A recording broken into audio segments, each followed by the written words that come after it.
आचार्य जी online. नमस्कार भैयावान पिछले दिन आपको बताए थे पाठ 8 के अंतर्गत सोमनाथ का विखेड़ा।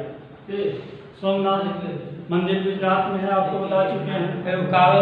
और वह लुटा गया था। वह उसके बाद जब वह वापस धन संपदा लेकर जा रहा था, जो वह ले नहीं जा सका, वह रेगिस्तान में दब कर रह गया। वह पानी के लिए तरसता रह गया, वो मर गया। भैयावान आपको देखिए कि भारत के सपूत कैसे अपने देश के लुटे हुए संपत्ति को बाहर जाने से बचाए। वह सारे हीरे जवाहरात, सोना चांदी व रेत में, रेगिस्तान के रेत में दब गया। शत्रु की शक्ति नष्ट हो गई। महमूद गजनवी के बाद 175 वर्ष यानी पौने 200 वर्ष तक कोई आक्रमणकारी भारत पर आक्रमण नहीं किया, आक्रमण करने की हिम्मत न जुटा सके। महमूद गजनवी के बाद राज्य के एक सुल्तान, गजनी राज्य के एक सुल्तान भारत पर आक्रमण कर दिया। उसका नाम था मोहम्मद गौरी। मोहम्मद गौरी गजनी का एक सुल्तान मोहम्मद गौरी सबसे पहले पंजाब के एक छोटे से राज्य पर आक्रमण किया और वह सफल रहा। वह आक्रमण किया, वह जीत गया। जीतने के बाद वह उसका उत्साह बढ़ा और वह आगे की तरफ बढ़ा और वह गुजरात की तरफ बढ़ा। 1178 ईस्वी में वह आक्रमण किया। उस समय वहाँ का राजा एक छोटा बालक था। कुछ समय पहले राजा की मृत्यु हो गई थी। वह छोटा बालक था वहाँ का, लेकिन पूरे कार्य की देखरेख यानी राजकाज उस बालक की माँ नायकी देवी की देखरेख में चलता था। नायकी देवी सेना का संचालन करना अच्छी तरह जानती थी और वह सुरक्षित स्थान देखकर आबू पर्वत के पास गौरी से युद्ध करने का निश्चय किया और वहीं पर वह युद्ध हुआ। इस युद्ध में मोहम्मद गौरी पूरी तरह पराजित हुई। वह हार हुई उसकी और गौरी वापस भाग गया। वापस हारने के बाद वह भाग गया। कुछ वर्ष के बाद गौरी की सेना वह दिल्ली की ओर बढ़ा, यानी वह इसके बाद इस युद्ध में पराजित होने के बाद कुछ समय बाद वह दिल्ली की तरफ वह अपनी सेना को मोड़ दिया और दिल्ली के ऊपर आक्रमण करने की योजना। भैया आप देखिए, वीरांगना नायकी देवी 1178 ईस्वी में मोहम्मद गौरी को इस तरह आबू पर्वत के पास युद्ध के मैदान में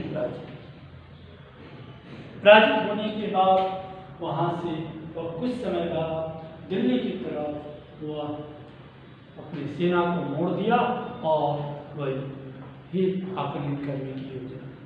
भैयावान 1190 ईस्वी में त्रायन का युद्ध होता है।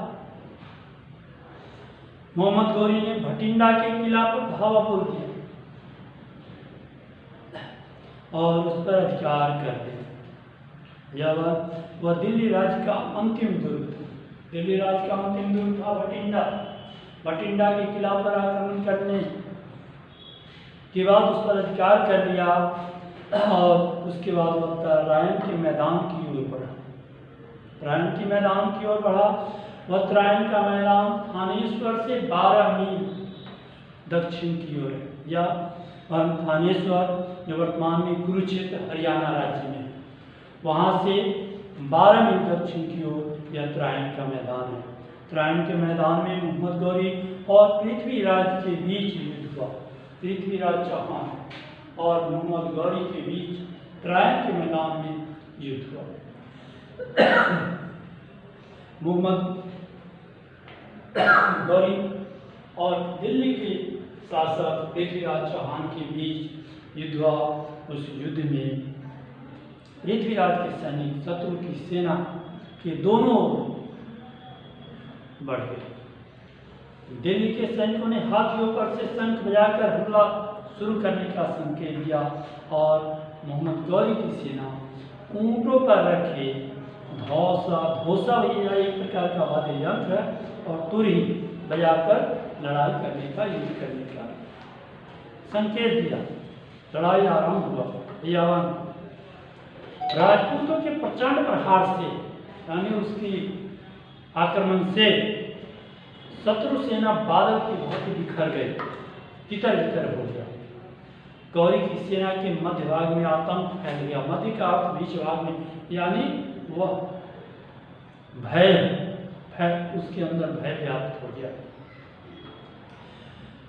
मध्य भाग यानी बीच वाला भाग का नेतृत्व स्वयं गौरी कर रहा था और पृथ्वीराज के भाई गोविंदराज और मोहम्मद गौरी आमने सामने आ गए। आमने सामने युद्ध के मैदान में आ गए।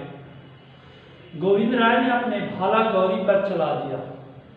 गोविंदराज पृथ्वीराज के भाई गोविंदराज भाला गौरी पर चलाया। गौरी घायल होकर गिर पड़ा।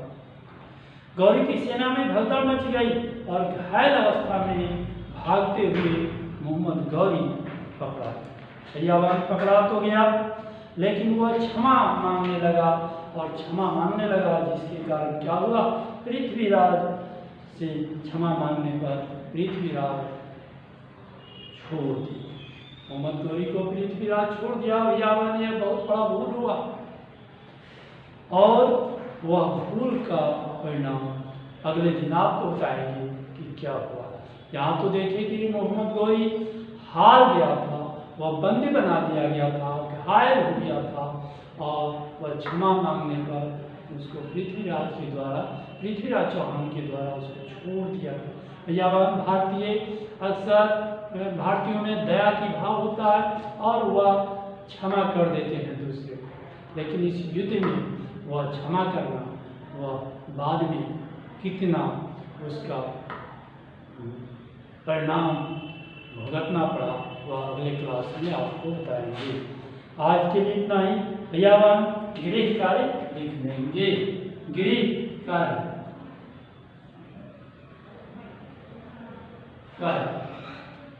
पाठ 9 का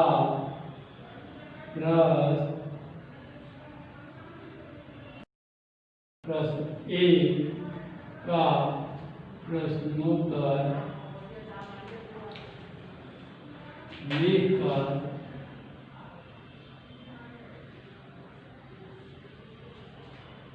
याद करें। आज के लिए इतना ही। फिर कल आगे आपको बताएंगे। धन्यवाद। बनाइए।